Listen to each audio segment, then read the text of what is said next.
It's a beautiful day in this neighborhood, a beautiful day in this neighborhood.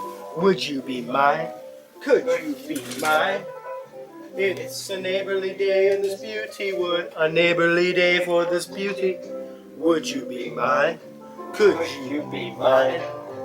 I've always wanted to have a neighbor just like you.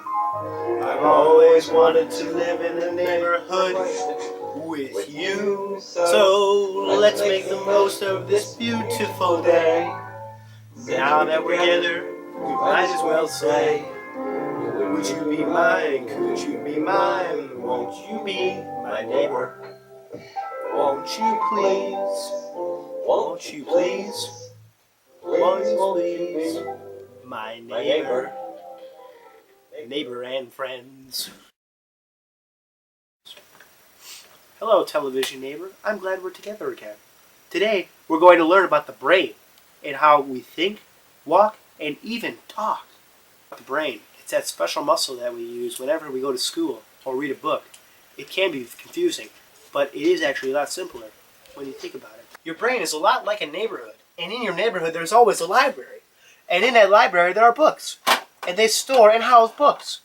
And in your brain you store and house memories. This all happens in the hippocampus. When you need a memory, you think, and your hippocampus works to find that memory and retrieve it. Just like if you were to walk into the library and retrieve a book.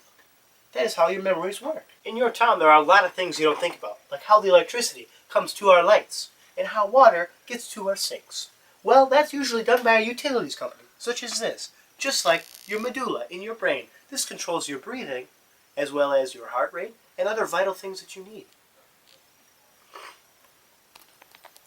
You that, children? It's the mail train. We get mail from all over the place. And today we have a mail from B.F. Skinner. He's a famous psychologist. And he writes,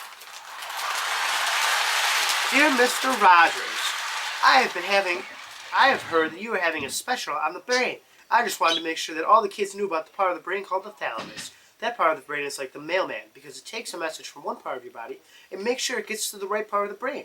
When I sent this letter, I made sure that my name and your name was on it so that the mailman knew that where it was coming and where it was going. So when you see something with your eyes, the thalamus is in your brain and makes sure it goes to the right place of the brain. Well, isn't that nice for him to write to us? Well, it's about time that we leave and say goodbye. It's such a good feeling to know you're alive. It's such a good feeling you're growing inside. Now I have to say goodbye.